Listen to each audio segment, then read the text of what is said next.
Hi, everyone. Welcome back to House of Freedom. What's up, House of Freedom? We are so excited to have Beyond you guys. excited. Today's episode is Making My Finances Holy, and we are so honored because today's guest is Joseph Warren. He is one of the top financial advisors in San Antonio, Texas, and we're super excited to just get his knowledge, pick his brain on not only just your everyday financial needs and the things that you wonder about, but also what does it look like to invest? What does it look like to make investments, but Ethical also investment. yes, what does it look like to make an ethical investment, a biblical investment? Yeah. And so on this episode, we're going to break that down with him. We're going to talk about biblical stewardship, biblical investments, and ethical investments, and what it looks like for the House of Freedom to make our finances holy unto the Lord. And so without further ado, welcome Joseph Warren. Welcome everyone back. Welcome back to the House of Freedom.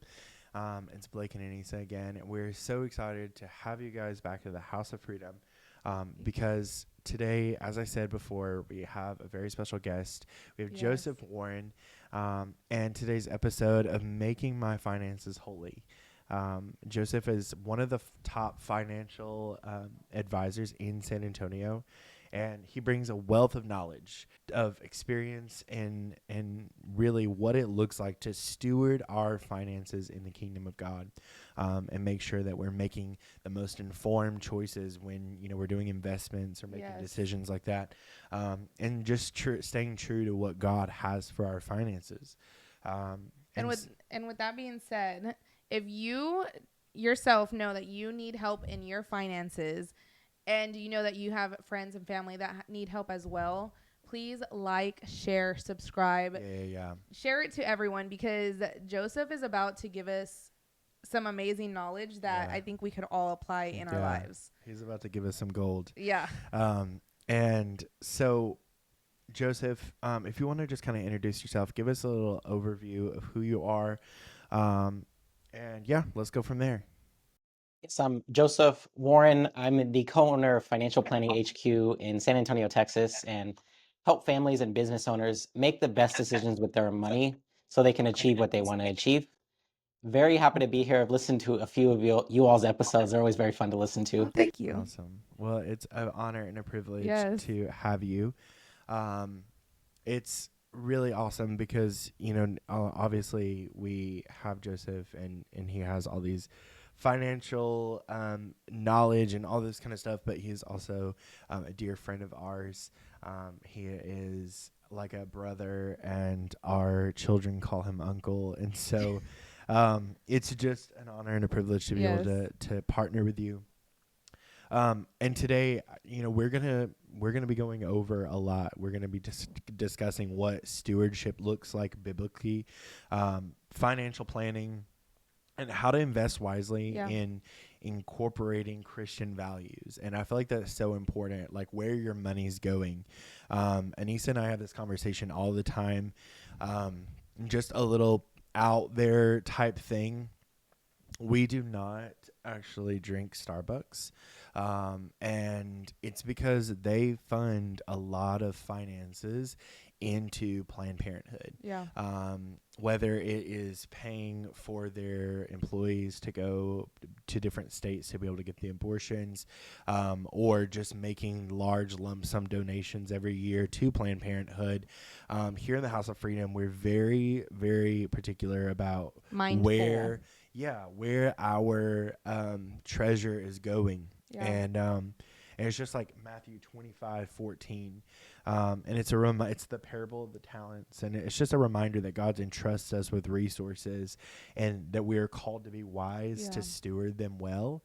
And so those are kind of the decisions we make on a daily basis. Where are you spending your money?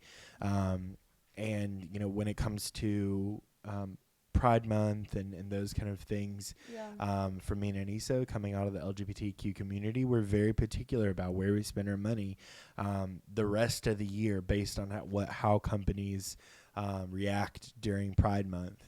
And there's a huge argument of like, well, you can't, do it everywhere. And to some extent it is true. There are some businesses you just can't get around. But when you can find businesses that don't actually support those things, when you can find businesses that are aligned value-wise with you, and you know about those, then there's I feel like there's a sort of accountability there. So without further ado, we're just going to jump in with Joseph. So first of all, biblical stewardship of finances. We want to just kind of dive into the concept of stewardship from a biblical perspective. For our listeners, can you explain what biblical stewardship looks like in the realm of finances? Yes, the idea of biblical stewardship is that the money, the finances are not yours. You're just a temporary manager of them That's so for good. God, right? And the same with all your resources. So same with your time, your talents, literal talents, like what you're good at, your purpose in life. Everything is a gift from God, and you can either manage it well or manage it poorly. So the parable of the talents is a perfect example of that, where one person multiplied the money, right? Yeah. And then the other person didn't do anything with it. Yeah. So I also think That's of the parable of the fig tree, where it's like, you can't do anything for me. What's your purpose? And he tells it, wither and die, which I know sounds harsh. Yeah. No, that is so good. It's so good. So what would you say are some common misconceptions about people managing their money in a way that honors the Lord? Common misconceptions that when it comes to managing money, I would say, I think it's a misquoting of the Bible, but money is the root of all evil, I think causes a lot of issues for Christians with money, because it's the love of money. So it's when you worship money and you put it on a pedestal, which you can do with anything, right? You can do Yeah. that with a relationship, you can do that with your job, your business, even your pastor, right? You can do that Yeah. with friendships. But it's true that money is a very powerful thing. And again, it's not the most important thing at all. The most important thing is God. And it's something that can allow you to have more leverage, have more impact. Yeah. So I think that idea of money being the root of all evil can sometimes be used as an excuse to sort of, I guess, kind of choose poverty. Yeah. And there's nothing That's wrong so with poverty. good. Oh, thank you. But there's nothing wrong with poverty. I'm not saying like it's a sin to be, but it's also not a sin to be wealthy. What's a sin is to be disobedient to God.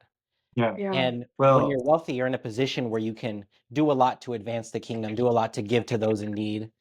yeah. And if you do it righteously and you do it honestly, I think that's a good thing. And there shouldn't be any judgment like, rich people are bad. And I think we get that Yeah, from the maybe. media a lot too. So All day long. I think it's in Proverbs that I think it's Proverbs 7 or 8 that talks about how the ant wakes up every day and like works just is not lazy, does everything he can to work all day long, and in Proverbs calls us to not be lazy. And we just did an episode with Jasmine Wheeler from Mercy Culture just a week ago, and that was one of the things she mentioned about talent and creativity. Is she's like, the moment you gain the revelation that your talent is not yours, you begin to treat it differently. Yeah. And so and I posted a video about it on TikTok even I believe it was like a couple weeks ago, but it's the same thing. Is like the example that was used was like, if you're borrowing somebody's car for the day or for a week, you're going to pay attention of not, hitting the curbs and going over speed bumps really fast. You're going to pay attention to not hitting the potholes. You're going to make sure that it's clean when you give it back in a better space than what you got it. And I feel like it's the same thing, even with the parable of the talents in Matthew 25.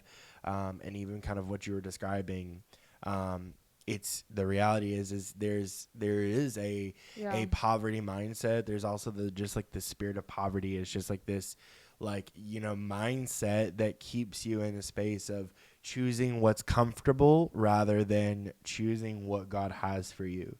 It's not the prosperity gospel. It is really just like, God, you don't have to struggle all the time. And God wants you to prosper. Yeah. But he also knows what children can handle what.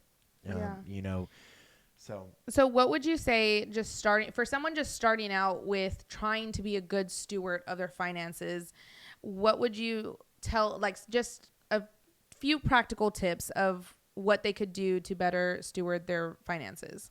Yeah.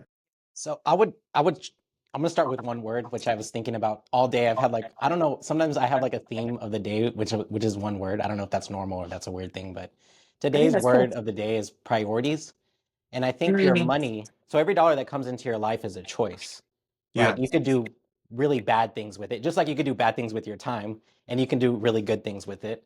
And as a Christian who's looking to steward your money, I think first should come giving and generosity. So in the Bible, it says your first fruits go to the kingdom. So I would say the first 10%, at Yeah. least going towards church, charity, things that are important to you that are going to help others. Yeah. In doing so, I've found as I've put that into practice, as I've grown deeper in my faith, that that's a way of showing that you trust God, that He's going to provide for you no matter what. So when I have small paychecks or really large paychecks, just putting 10% down. But I love that because Yeah. that's a system that with your having a system for your finances. So it's kind of like you take a certain percentage of your money and you're going to do something with it. Well, then you have another 90%. So what are you going to choose to do with that as well, right? Yeah. You might choose to give to even more, do an offering, give to people in need, people who need your help. But you can also invest, save, and you just want to make sure that your money is aligned with your Christian values. It's being put towards things, like I said, that are going to advance the kingdom, that are going to help people in need. And you don't want to only think about today. So I think about like Jacob and Esau, where Esau sold his birthright, which was worth so much, like the worst business deal in history, Yeah. for like a bowl of beans, right? Yeah. And that was instant gratification, which is another thing that people want to be comfortable. They don't want what's unfamiliar, and they want instant gratification. But part of investing and multiplying your money is you're putting it in a place where it can grow over It's the time. And you're waiting. protecting your future. Yeah. Which is so good because we were just reading him. We've been in the book of Proverbs, okay? So we were just reading, I think, Proverbs 10 just a couple days ago, and it towards the ending of it, it goes from like before with Christ, in Christ, and like talking about your future and really the decisions that you're making now essentially are going to reflect your future. And so if you even just take that wisdom from Proverbs 10 and apply it within your finances, it is going to make a difference in your future finances. So it's exactly what Joseph just said in the biblical aspect. Yeah. And I mean, even kind of what you just said, that flows so nicely into my next question. Like, as a Christian, how can we balance, because, obviously part of it is setting financial goals. Where do I want to be? I feel like for the millennial generation right now, a lot of we're having kids and we're buying houses and we're getting settled. We're majority of the millennials now are turning 30 if they haven't already. Thank God I haven't yet, but majority of them are in the end of their 20s. They're turning 30. They want to be serious now.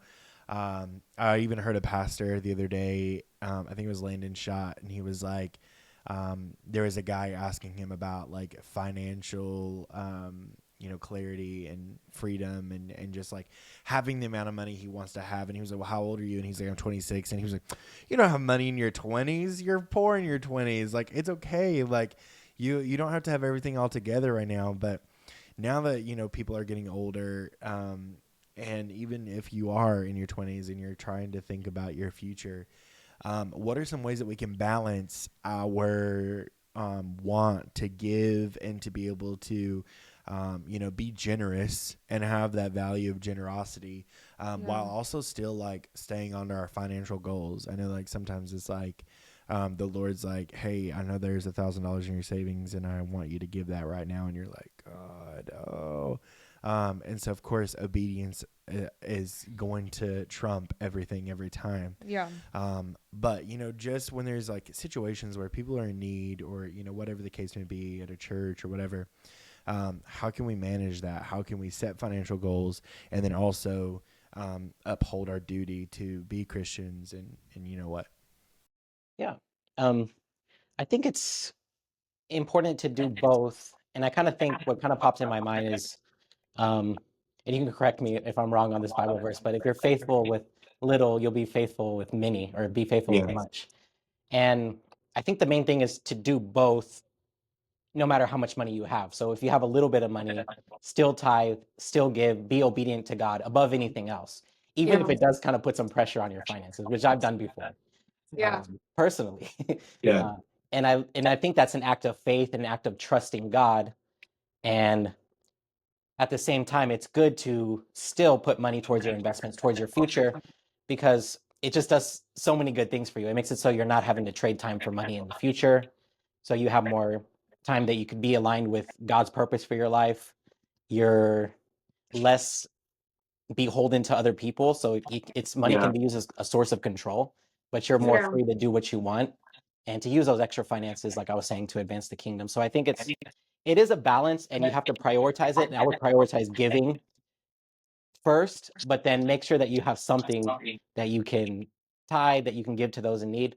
And I think a good starting is to kind of make them equal. So if you tithe 10%, then invest and save 10%, just to start.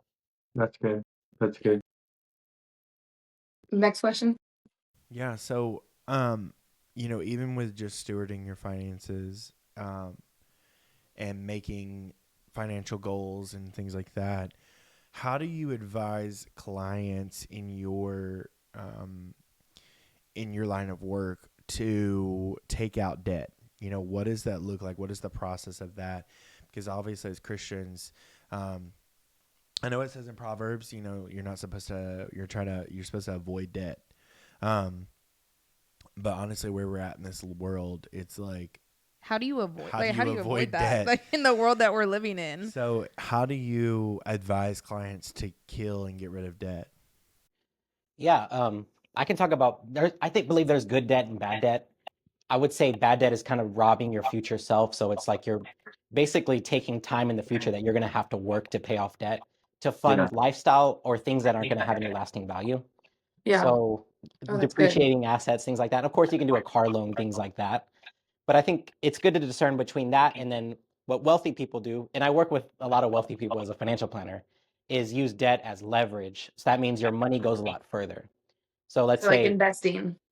yeah. So for instance, like if someone's a real estate investor, they could, and they had $1 million, they could buy one property for $1 million and own it upright, or they could buy 5 properties with 200,000 down. Which which would you think would be better for them in the long term, as long as their finances stayed okay? Probably the 5. 5. Yeah, the 5 properties, it can get there a lot quicker. That's good debt because you're buying something that's going to make you more money than the interest that you're paying.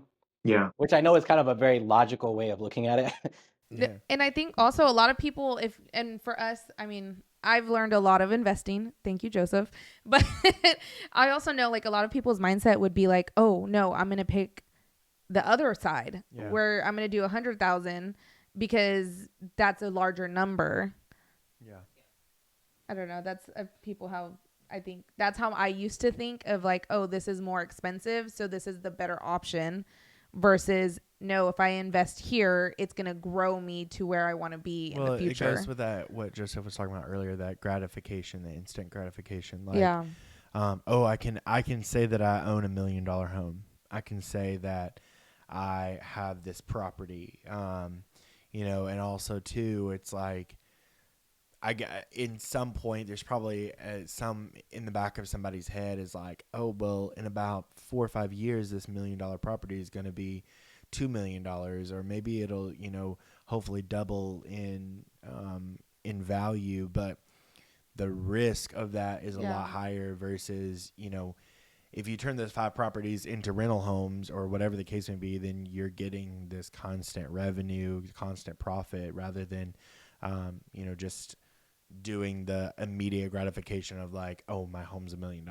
Yeah. And so it's kind of like this idea of good debt I would call leverage, is like a small input, like a lever is going to lead to a large output. I wanted to make sure I got to the question though. I feel like I got off track. So could you go back? Because I was No, just like how do you again, like how do you advise your clients to take care of debt in an efficient way? And it's kind of like a deeper into like, obviously we're giving 10% to the church, we're our tithe, we're giving 10%. Is that 10% of your financial goals, is that going to debt or is that going to investments? Like, how do you kill debt? How do you get out of debt in a timely manner? everyone's situation is different, but I usually, if someone has a lot of high interest debt, you want to get rid of that. And there's two ways of getting rid of it that I'll go over. But I would say, again, you prioritize giving with the first fruits or the first 10%, investing and saving with the second part. Next, third, if you have debt, you could start putting like maybe 10% towards that. Okay. And what you would do, so if someone has a lot of debt and you're listening, is just write down, get a piece of paper and write down each piece of debt and the interest rate and the amount that you owe. Or if you're more tech savvy, just get on Excel, get on Google Sheets and put each piece of debt, the interest rate, the amount that you owe. And if you feel overwhelmed at the end of that, then I would say just take the smallest piece of debt. So say you have debt for you owe $100, $1,000, and $10,000. Pay off the $100 first, and then start attacking the 1,000, right, with the money that was going towards $100. And then when you pay off the 1,000, pay off the 10,000. Yeah. That gets you quick wins. Starting with the smallest amount. Yeah. Yeah, and that's not the most logical way, but it's good if you feel overwhelmed because you'll get wins up front. The most logical way is you sort it by interest rate. So if something's 30%, you pay that off first, usually like a credit card. And then, 20%, and then you get down to like lower percentages. So you pay the least amount in interest. So I would say one of those two, depending on if you're more like logical or if you feel overwhelmed with the debt, I would say just take it so you get the smaller win first. The analogy is David with the lion, the bear, and then you got Goliath. Yeah. Yeah. Yes. I've actually seen that. And I've also seen the snowball effect where you like throw the snowball and it just like you start small to pay off the rest of the debt. That's the other analogy that I've seen. Yeah. The first one I said, the small wins is a snowball, and the other one's called the avalanche. Oh, I love that. It's a good visual for the visual learners out there. I'm the visual learner. Yeah.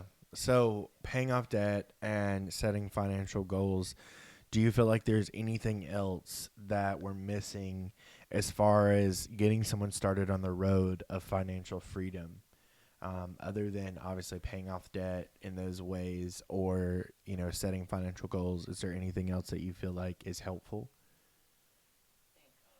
I think knowing how to invest is something that's not really taught in schools. Yeah. And I think we're going to talk a little bit about That's actually our next question is, because honestly, a lot of Christians don't know what investing is. Yeah. We hear a lot of people talking about it, but we don't know what it means. We don't know where to start. We don't know why it's important, and we don't know what biblically investing means. So can you help shed some light on that? Yeah. Yep. So investing is simply putting your money or resource, any time, anything into a place where you expect it to grow and multiply. Yeah. So if I invest in a stock, if I invest in a mutual fund, which is a bunch of stocks and bonds in one basket of one investment, then what I'm doing is I'm putting my money there for it to grow for the future. So that's all investing is basically putting money in a place where you expect it to grow over the long term, so you'll have more money in the future. Yeah. That's so good. And it's put in the most simplest form, y'all. Yeah. So if you need to rewind this to go listen to that, go and start investing. That's what the talents did. He basically put the money and made it into more money. Yeah. So it's kind of like that example. So for someone who is beginning to consider investing, what are the most important basic steps? Like what are some basic things that you can give us on how to invest so we can invest properly? Yeah. So I would say start with purpose. So why are you investing? That's Personally, so for good. my clients, I always say like there should be a purpose for each account. So you should think, what do I want to accomplish with this account? Would be the first thing. And then from there, you got to think about your risk. So are you willing to do crazy risk, like should you put it in, we were talking about Bitcoin before we started recording, XRP, which has been growing I have $2 going in weekly. Low or risk over here. something safe, right? But I would say usually when you're starting, so like if you were going to get into real estate investing, you shouldn't do like the worst fix and flip ever where it's like a dilapidated house that you have to build from the ground up. Yeah. You should probably just find a house that's just turnkey. You rent it out, you'll make money. So you should probably start with the least risky, which would be a mutual fund or an ETF that just tracks the market.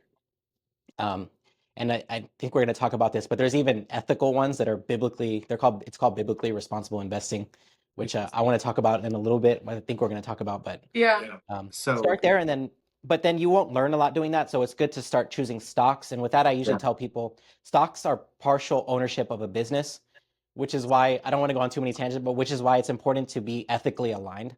So if you're not ethically aligned with the business, you're actually a partial owner of them if you invest in their stock. So when they make a profit off doing something that may not be biblically aligned, you're actually making a profit as well. You're participating. Oh, that's so good. That's good to know, especially in our case. We really are mindful about where we spend our money. Yeah.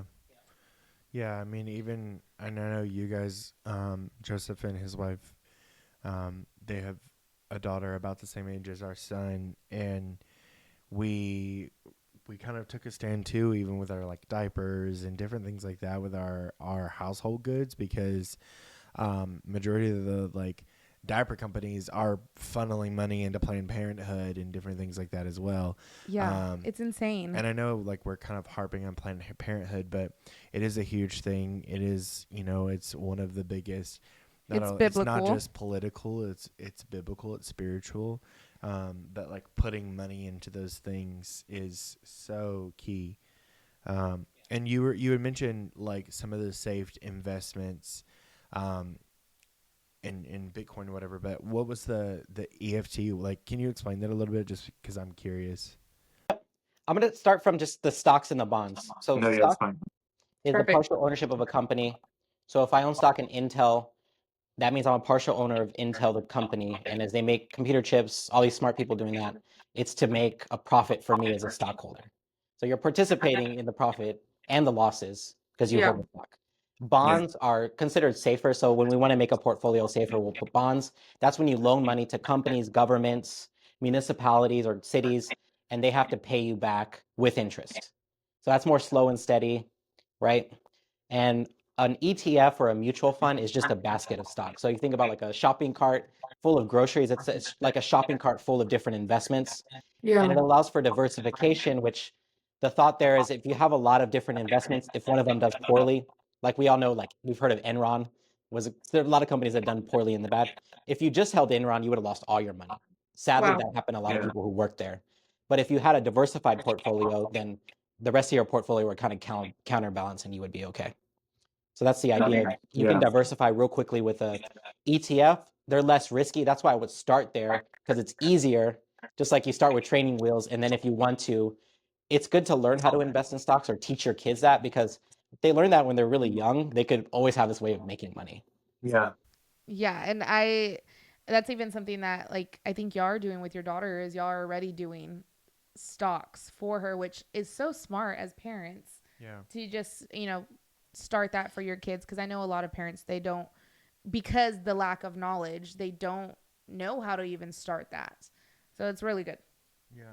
And I also love when people do real estate investing and they like buy a couple of properties and they invest in them, they turn them into rental properties, and when their kid turns 18, they renovate it like just from all the people that have lived there.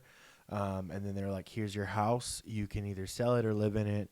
And then like go about your business. And it's kind of like giving a piece of your legacy to them. And here at the House of Freedom, we're huge about legacy. And that's why we brought Joseph on to talk about all these things, because in this world, finances is part of legacy. Yeah. It's not everything. At the end of the day, stuff is stuff. It can burn. It can, disintegrate. It can fall apart. And it will be there will be nothing left. But while we're here, leaving a legacy, leaving something behind for your children is so important and so necessary. Yeah, and just even going into like more talking about like investing and what are some concerns about investing with specific companies and then the ethical side of things. Yeah. I know that you had kind of started to touch on it. What are things how do you approach ethical investing with your clients? I think it's very important to make sure, like I was saying, because I actually heard an argument that buying a product, like for instance, Apple is not the most, I have an iPhone, is not the most ethical company for sure, right? But when I buy an iPhone, I'm not participating in making profits off of Apple. But if I buy Apple stock, I am. So there's almost more of an impetus to be careful with your Interesting. investments, where your money's going. Yeah. And I researched a lot of different companies that do this. I had dabbled in it for some of my clients who are,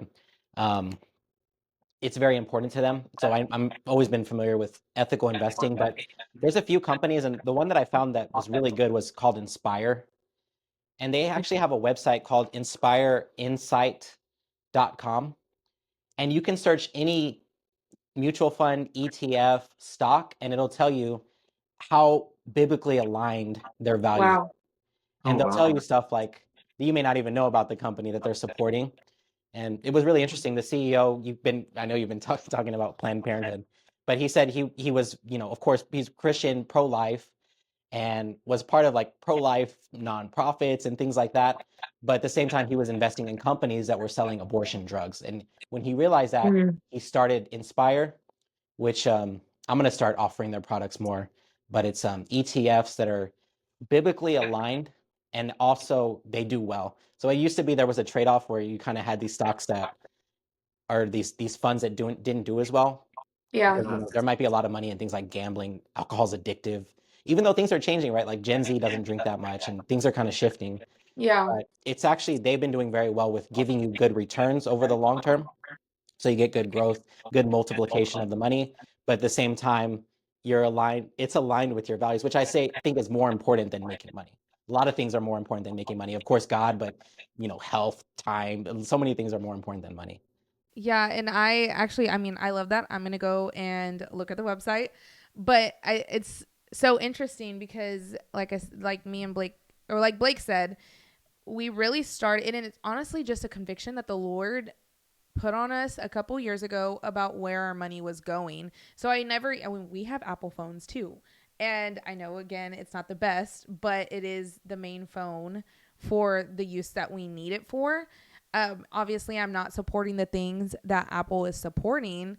However, but that it's good to know that different mindset of I'm buying the product versus like supporting and investing in the company. Yeah. Yeah, that's so good. And then, of course, how can someone, of course, you talked about Inspire. Is it the main realm of finding ethical funds to be able to, or ethical companies to be able to put funds into that have the Christian values? And if not, like, what do we look for when we're trying to make those decisions investing? I think it's like people really don't want to do the time. It's like you were saying, like I feel like instant gratification is a great word or a great phrase for this, but like taking the time to read the ingredients on the back of a product, or taking the time to go on the website and see what their values are, what they support, those kind of things. Is there anything else that you can kind of give us to help us make better decisions when investing? Yeah. In terms of making money, or more in terms of the ethics of what you're investing in? I mean, either way. I I would say think yeah. I think both. I would say both questions. So Inspire Insight, I would say that's very easy to use. So I don't know if you want to pull it up, but you can search any ticker. So you just got to know the ticker symbol. Every stock has one. Apple's on my mind because it's right here, but AAPL. And it will Yeah. tell you exactly why they have the score. The scores go from -100 to 100 being the best. Okay. And it's a lot of different things. It's like how they treat their employees, what they advocate for, what they pay for, things like that. And I would say that would be the I did some research on this, and that was what I found to be the fastest way. And Okay. it was not something I was using, so it was you guys helped me with this because I was doing some research for this podcast, and I even talked to one of the higher ups in the company, and yeah, they're very good. So I'm going to be meeting with one of them soon because we're completely independent as financial planners, so I don't have to sell any company's products. We can sell anything. Yeah. And we're not actually selling it. We're not making money off it. The only product is financial planning, is helping people make the best decisions. Yeah. So I would say that's a huge part of it. For making money is after, ethically you're aligned with it, I would say, will this company be around for my children's children, for my grandchildren? Will it be around when my grandchildren are 60 years old? And if you think the company's going to be around and you think very long term, it's easy to make money because in the short term in the stock market, it's always very volatile. Like right now, it's been going down because of tariff talks and all these different things. But in the long term, if you follow it and zoom out, it's always going up and to the right. So it's like if you think long term, it's really easy to make money in the market. If you think short term, it's harder. Yeah. Yeah. So on the practical side, we've talked about ethics, we talked about the spirituality and the stewardship. What are some first few steps that people should take before investing? And you kind of answered this a little bit already, obviously, like what's the purpose, kind of figure out why you're investing and those kind of things. But just practically, like when I go into investing, you talked about the, is it going up? Is it long term? Is there anything else that we need to be looking at? So just practically, like I think you got to think about your cash flow. So if you have a good understanding of cash flow, which is their money coming in versus the money you have going out, and you look to optimize both, so you increase your income, decrease spending that's not intentional. I think everyone does this where you spend money on things, but it's not really. It's also being a good stewardship is not wasting your money. So making sure you're spending on stuff that's really going to help you and your family, or it's going to be an enjoyable vacation, not just kind of throwing it away for no reason. Yeah. So once you do that, what you have left over, you can put to work. And yeah, I would say trying to optimize your cash flow is important as well. Making sure you have an emergency fund. So if you put all your money in investments, you don't have an emergency fund and something bad happens, that would be, you could have like financial ruin, or you might have to take money out of investments when they're low. Yeah, because And if you didn't know, you can't just pull from your investments. Yeah. you can, but it's Or- just hurts. It's not good. tricky, right? It's not a good practice, but you can Yeah. do it. And then a certain type of accounts like an IRA, there's big penalties. 401k, they'll charge you 10% penalty, and then you also have to pay taxes on it. So you can do it, but it's not wise because compound growth, where you have interest over the long term, it starts to kind of go vertical where you have like really fast growth, but it takes time, and you're slowing Yeah. that down when you take money out. So I would say Yeah. it's not wise, but it's something you can do, but it's better to have cash to do that with.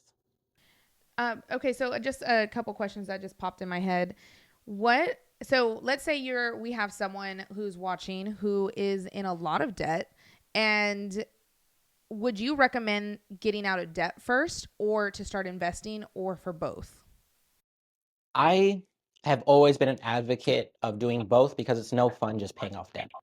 Yeah. So say if you put maybe 10% of your income towards the debt, 5% towards investments, 5% towards savings, and then you get to see your money grow at the same time you're getting out of debt. Yeah. Yeah. It's just because psychologically, unless you're like, I don't know, unless you have a certain type of psychological profile, it's hard to just pay off debt and just kind of live like that. Yeah. It's good to see your money grow at the same time, kind of attacking it from both sides. Yeah. So I would say Okay. do That's good. I love that. Did you have? I have another question. No, go for it. So, based off of, I know our listeners are a wide range of people who are working, whether they are servers, are a corporate office, or business owners, whether it's like a startup business or a successful business that is continuously growing.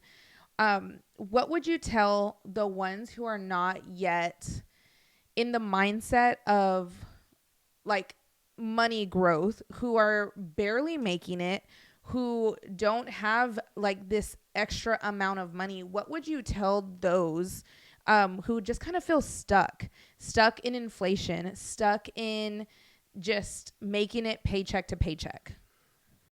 That's a really good question and kind of tough to answer. But I say there's always hope because I've been there before. I know I've been broke. I've been times where I didn't have enough money to make rent, things like that. Um, your situation can change, but usually you have to change something. So it might be getting new skills, a new job. And I would say just if you're faithful with many, you're gonna be trusted with more. Yeah. So even in that stage, tithe 10%, save and invest 10%, even if it's just 5% each, and then live off the rest. And with any free time you have, look to get any skills, anything you can to put yourself in a better situation. It's all about being intentional. Then means you're going to get to another level with your finances, and it's just the way it works. And then you're going to get to another level, and it's going to get better and better over time. So I would say that's a sign that something has to change. All these things are inflation is horrible, right? Things keep getting more expensive. That's another reason to invest. So the person who just hides their money under the mattress or just buries the talent, their money is actually worth less because they did nothing with it. It just kind of lost value.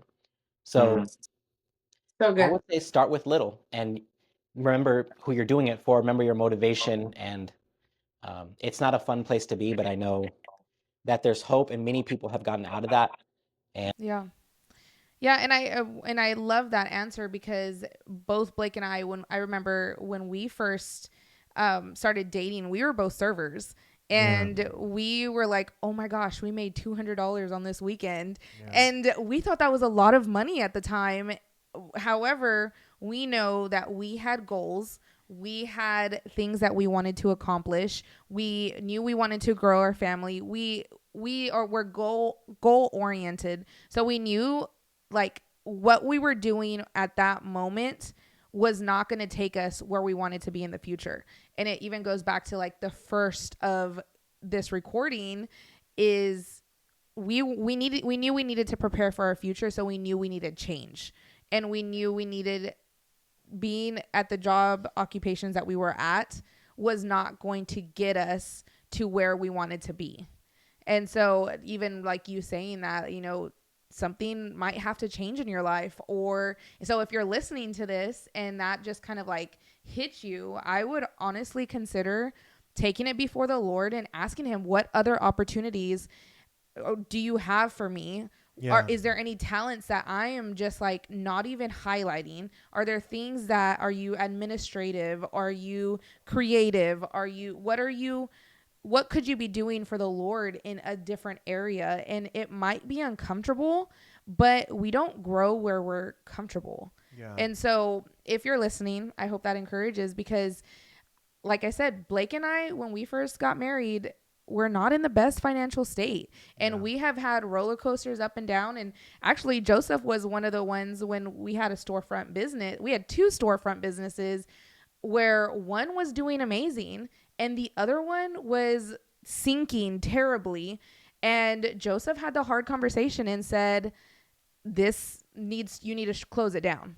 You're going to lose money, but you need to shut it down. And that's where that wisdom comes in. And you might have to do the hard thing, but if you don't do the hard thing, you could also be stuck. Yeah. So yeah, that's.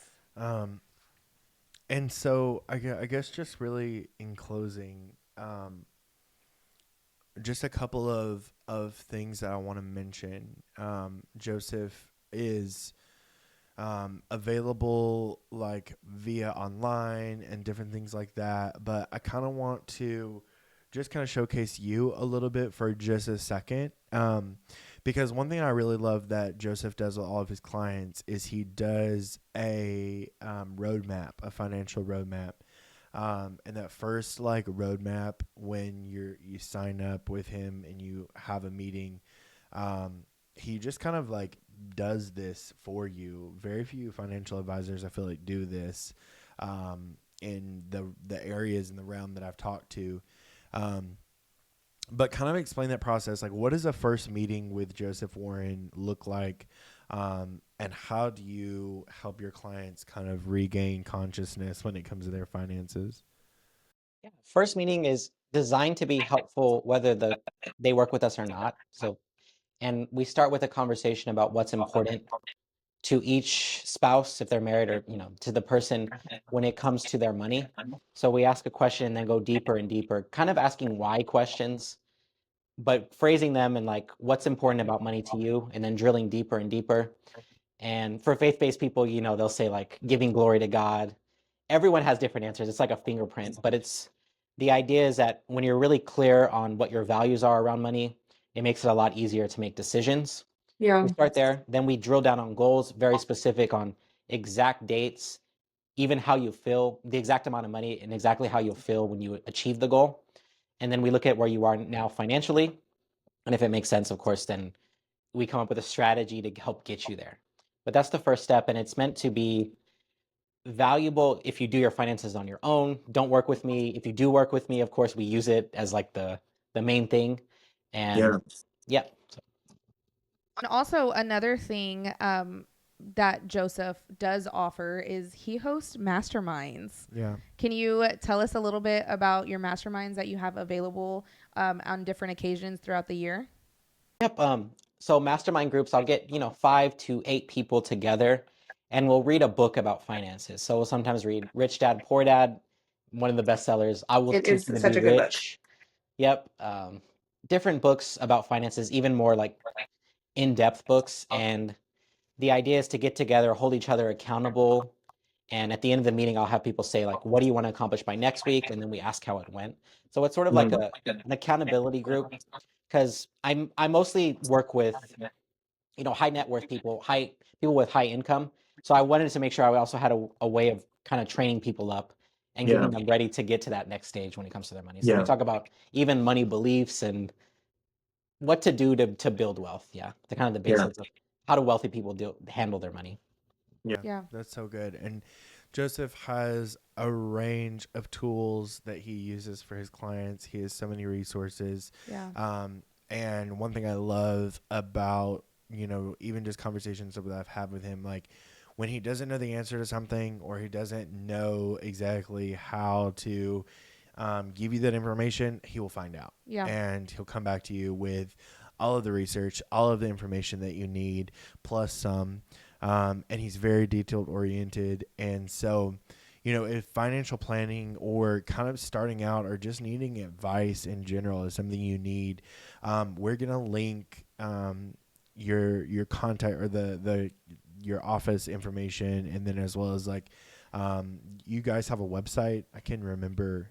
You put the website, or if you want to, if people like it, I can put a calendar link. And if someone schedules, we can do a phone consultation or Zoom consultation. And Yeah. Of And course we can. yes, and I can't stress it enough. Whether if you choose to inquire with Joseph, and whether you are building your business, you have a successful business, and you need more within your in financial planning, but as well as plug into this mastermind, guys.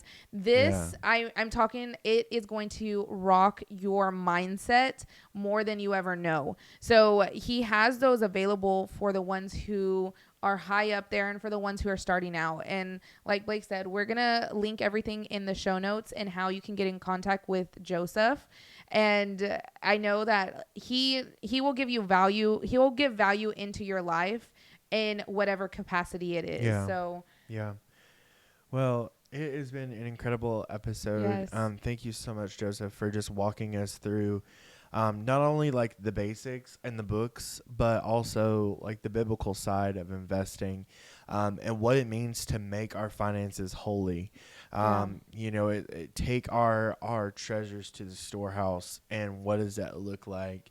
Making that the priority, making the priority of giving God first, the 10%, making goals, setting things so that way you can reach those financial goals. And then also just the basics of investing in general. And so I know that I have personally, we've had conversations like this before, but I benefit every time we talk about finances. And again, it was such an honor and a privilege. And guys, also remember, even with your finances, just like Joseph was talking about earlier, there are moments when you're going to have to deny your flesh, pick up your cross, and follow Jesus. You're going to have to deny your flesh when it comes to, hey, go spend money on this, and you have this voice in your ear.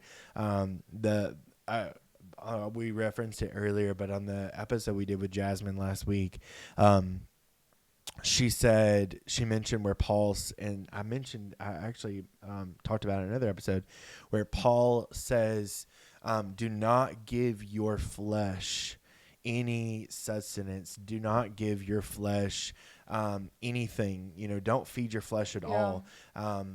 Don't give your flesh provision, because it is the beginning of separating yourself from the Lord. It is literally like when you begin to feed your flesh, you're not feeding your spirit, and then your flesh becomes, more powerful.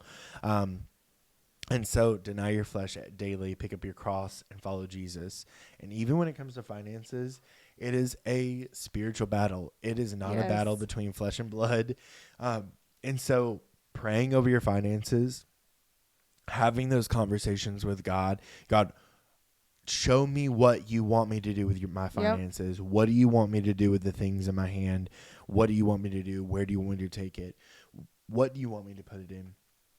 And then also as well is none of that's going to come unless you have your daily encounters. So make sure that you're having your daily encounters with the Lord constantly, having those constant conversations with him every day.